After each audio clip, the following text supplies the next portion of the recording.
By Truly Hard Seltzer. Please drink responsibly. Clinton Yates, Tim Kalisha, Emily Kaplan, Israel Gutierrez.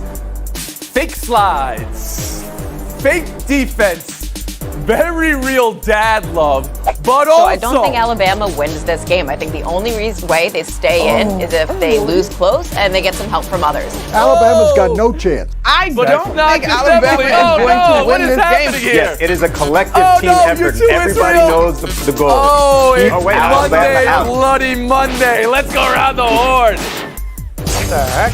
Wow, I felt so bad for you, Emily. I didn't even remember I said Everybody's wearing it right now. I thought Everybody. it was a good Monday. It's still going down.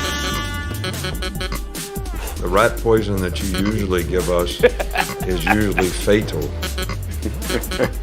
But the rat poison that you put out there this week was yummy. Okay, and that is how we get into this topic. A drama-free college football playoff, right? With Alabama, Michigan, Georgia, Cincinnati in the Final Four. Except you ingested the rat poison, national panel, and you're at minus 17. Think of it this way, though. If Oklahoma State was 6 inches more, you think the committee would have knocked Cincy out? It's a question.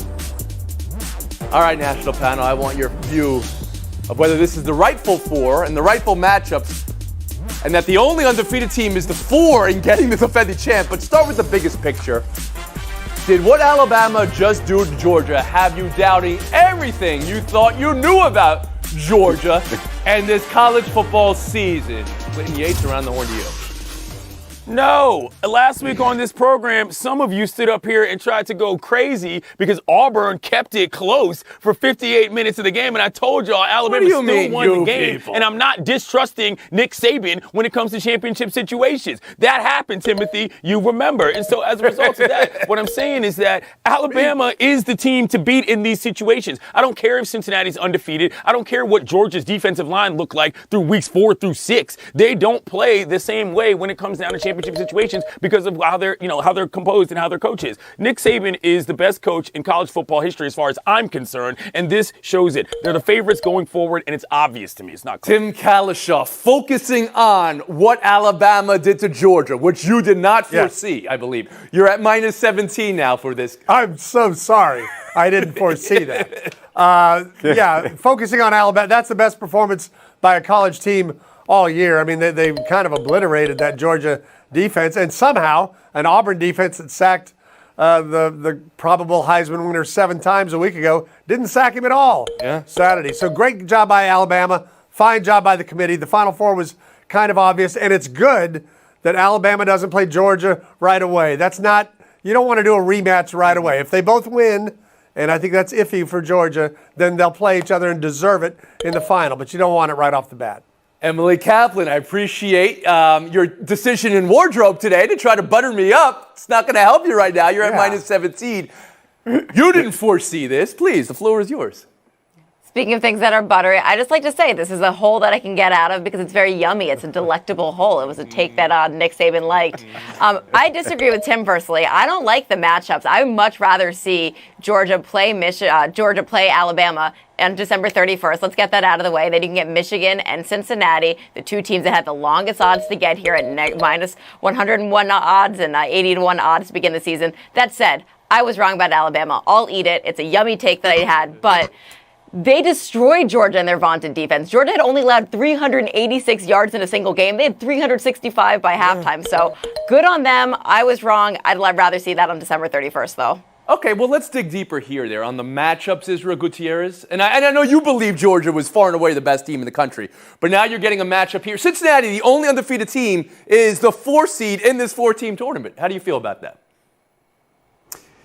Look, I think believe the committee has to look at the way these teams are playing and has to look at the projected outcome. And you look at players and, the 5 stars versus, one school versus the other. All of that matters when they actually match up. And so, when it comes to this, Alabama situation, I basically just blame Auburn, right? Because Auburn lost to Georgia by 24 points. They lost their other SEC East game to South Carolina. So you're thinking, okay, then them only losing to Alabama by 2 points actually means something. But no, Alabama had all the time in the world world, or Bryce Young had all the time in the world to throw the ball. And that was probably the most shocking part about all of this, was just how comfortable he was in that pocket. So it makes me think that Georgia, maybe it was a bit of a fraud. When you look at Stetson Bennett, like in this game, he threw 19 more passes than he did at any point during the year. So we basically never got a real test on what he can do against this elite type of competition. So yes, I do think that matters when you're talking about Cincinnati and maybe not having the same level of player that even Georgia does. There was a banned word there. Mr. Padilla is at minus 13. Yates, since you're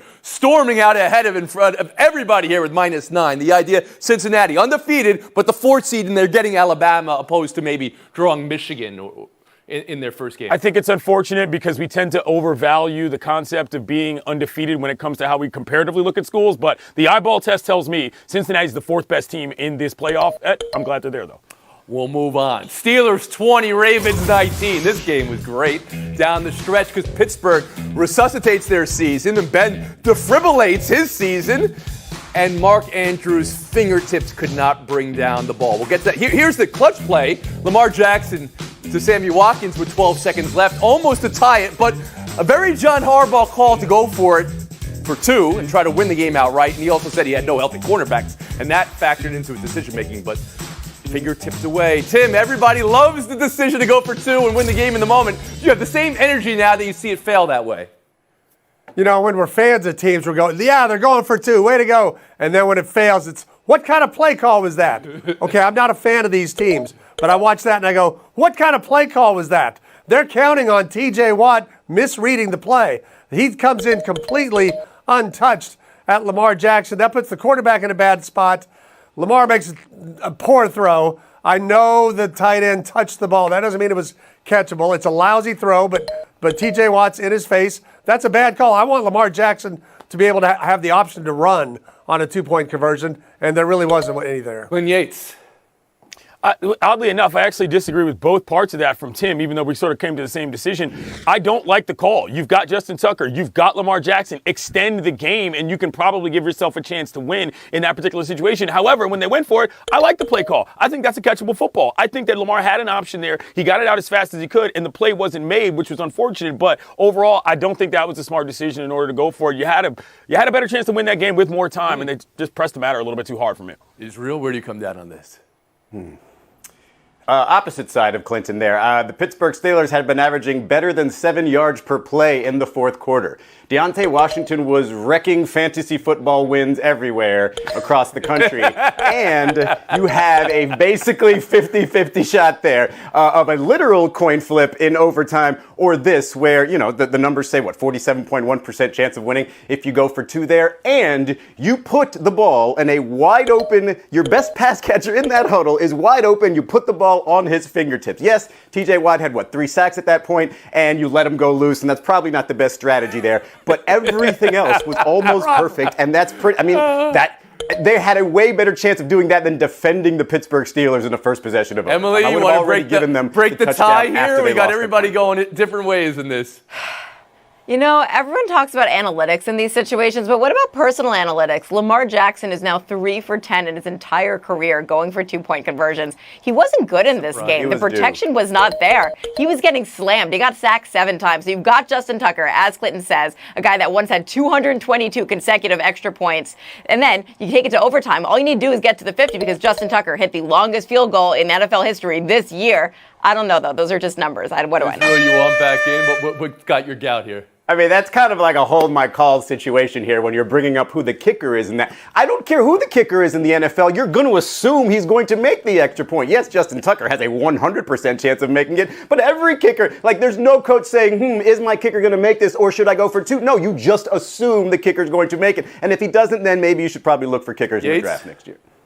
No, but the kicker is also an advantage if you go to overtime because he can make a kick. That's the whole point of having that person on your roster. Can't stop it's the not Steelers. just about what happens in the most. I will say this. More teams should have the courage when they go to overtime to kick and use the advantage they have, especially if they have your Justin Tucker that Clinton Yates is raving about. It's a lot harder to score that touchdown, a lot easier to score that field goal if you've got a good defense. Doesn't really apply to the Ravens yesterday. Not yesterday. Everybody buried Pittsburgh, and Ben Roethlisberger's his last year to go out and win the game like they did. We'll move on. Finally, an opportunity to talk about a victory for the Detroit Lions. 29-27 over Minnesota. Of course, it came down to the last play. Walk-off touchdown as Minnesota elected to play 20 yards off the ball when Detroit needed 11. Israel, nobody wants to take away anything from Detroit or Dan Campbell's first career win, and he was just wonderful after the game and how he gave the game ball to the tragedy of Michigan this past year. However, what was that defense?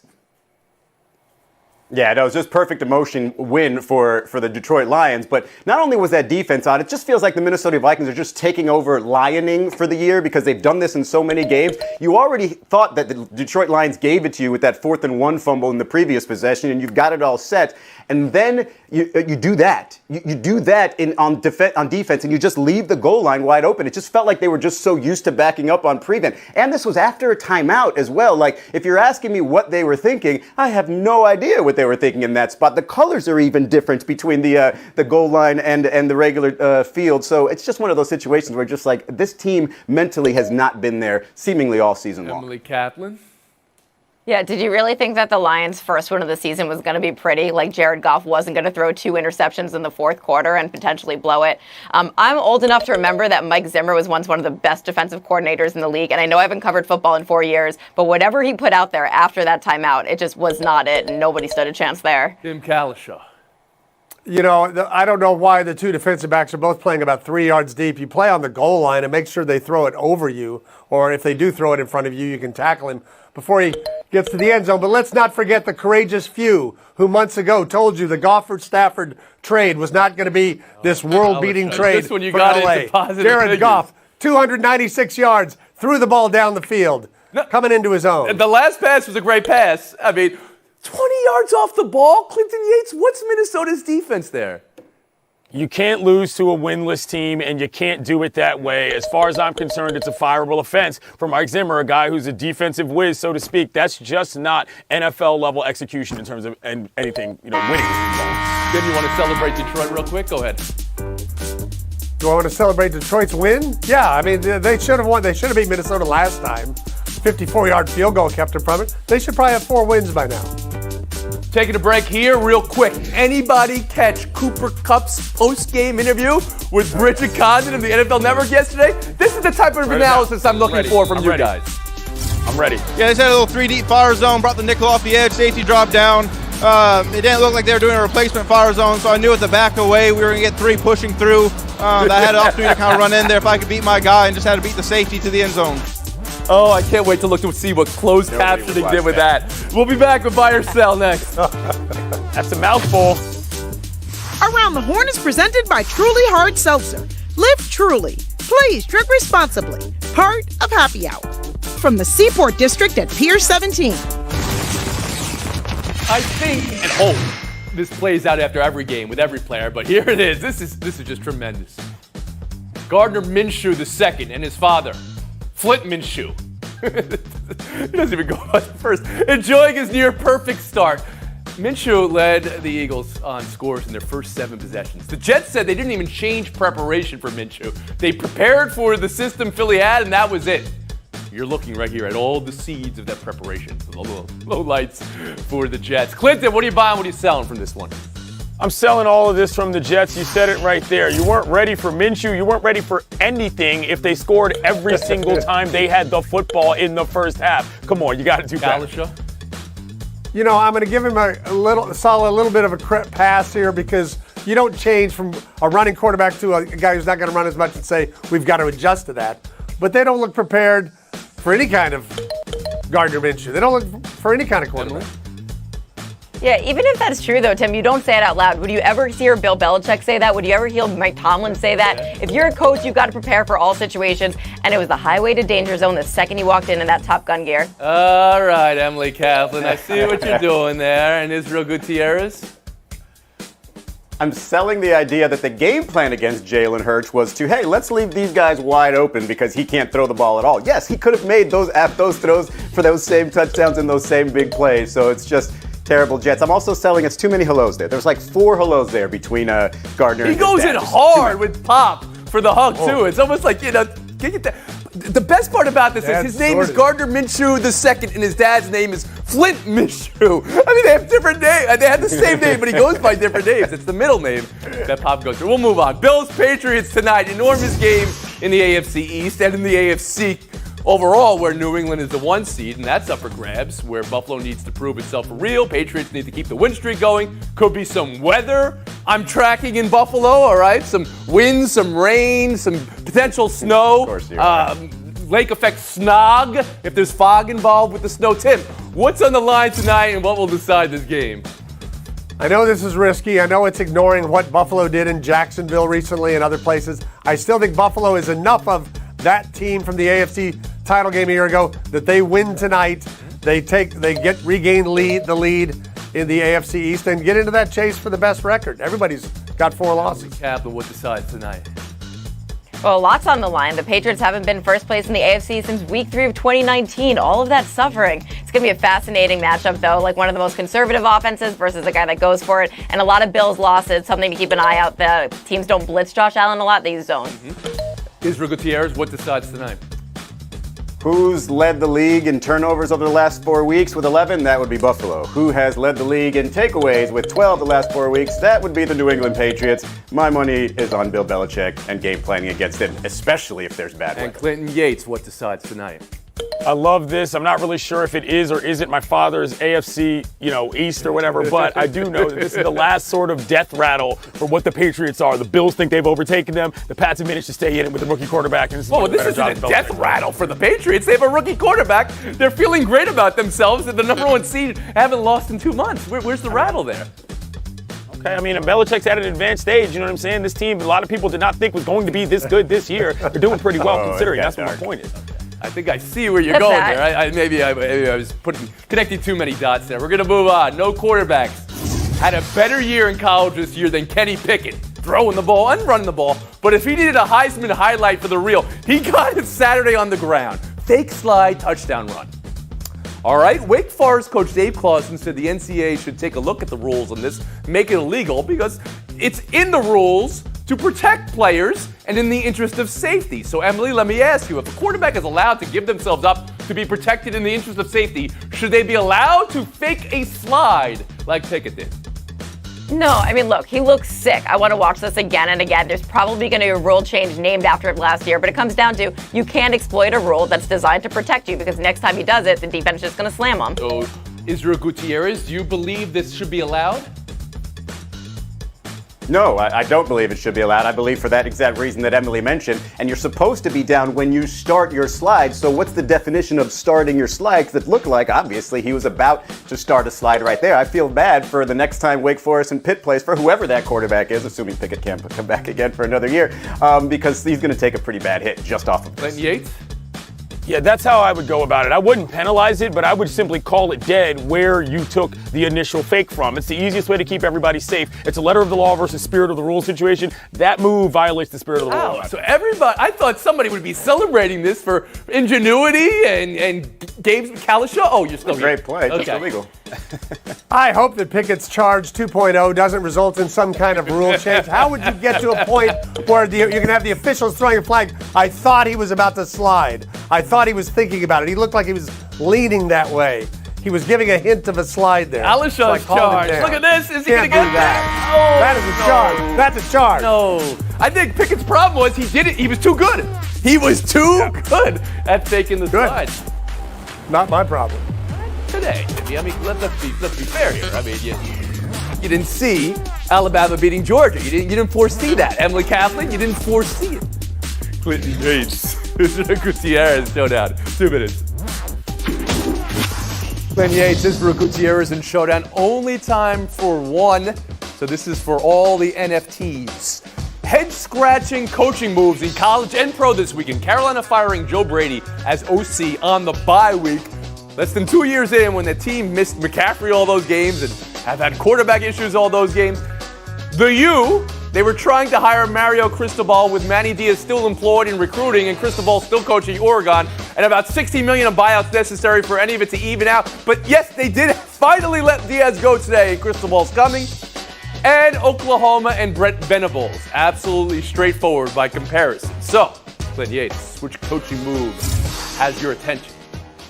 To me, it's got to be Venables to Oklahoma, if for no other reason than the story of what's going to happen with Oklahoma from a conference standpoint is just more interesting. Miami, not a relevant national program. The rest of these moves are kind of lateral. Israel? They're not relevant and haven't been for some time, haven't even made an ACC championship game since they moved. However, this is their best chance of improving that with getting a name head coach and a name athletic director from Clemson if they can somehow use that money for good and win despite not having a home stadium. Wow, the man on Miami taking a shot at Miami right there, Israel Gutierrez. Though you don't need a crystal ball to see. If you say it, have them in relevant, and then you're thinking you're going to discuss them, that's not how you get a point. Clinton Yates.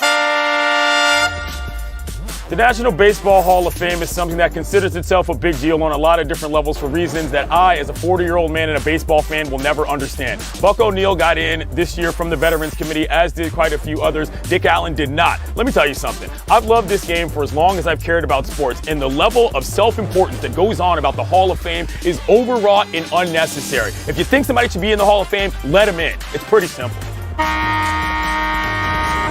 Fire take from Clinton.